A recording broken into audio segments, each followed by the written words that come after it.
What if the Greek gods from your school textbooks were actually real, and one of them was your dad? That's the world Percy Jackson lives in, and today we're telling you everything that happens, full spoilers included. For 12 years, Percy Jackson has been told he is a problem. He's a kid who can't sit still, can't focus on a blackboard, and can't seem to stay in one school for more than a year. At Yancey Academy, a private school for troubled youths, his life is a cycle of academic failure and constant detentions. Diagnoses of ADHD and dyslexia make the world feel like a place he wasn't designed for, a feeling of being inherently out of sync with everyone around him.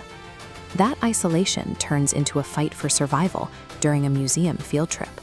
His math teacher shrivels into a leathery hag with talons, forcing Percy to realize his life is far stranger than a simple list of learning disabilities.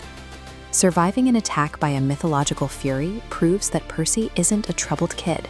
He has just been living in a reality that was hiding its true face from him. The ancient Greek pantheon never died out. They moved with Western civilization, and today, Mount Olympus sits squarely above the Empire State Building. Percy is a demigod, specifically the son of Poseidon.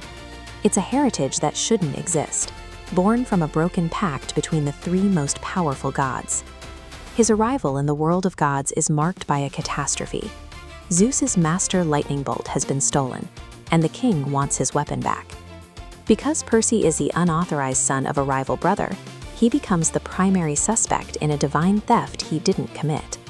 Percy has 10 days to find the real thief and return the bolt. If he fails, the gods will descend into a war that will tear the world apart. Percy flees to Camp Half-Blood, the only safe haven for people like him, and sets out on a cross-country quest with Annabeth, daughter of Athena, and his protector Grover. As they travel, Percy realizes his brain has been rearranged for a reality most people never see. His dyslexia isn't a glitch. His mind is hardwired for ancient Greek, causing modern English letters to float off the page because they are foreign to his biology. The same shift applies to his inability to sit still in a classroom. His ADHD is actually a battlefield reflex system. His mind is constantly scanning for movement and threats, making him a disaster at a desk, but a natural in a sword fight. The traits that made him a failure in the mortal world have become his most lethal weapons in the mythological one. The trio treks from New York to Los Angeles, navigating a landscape where every roadside attraction could be a monster's lair. Percy puts his reflexes to the test, decapitating Medusa in a garden gnome shop, and surviving a plunge from the Gateway Arch while being hunted by the Mother of Monsters.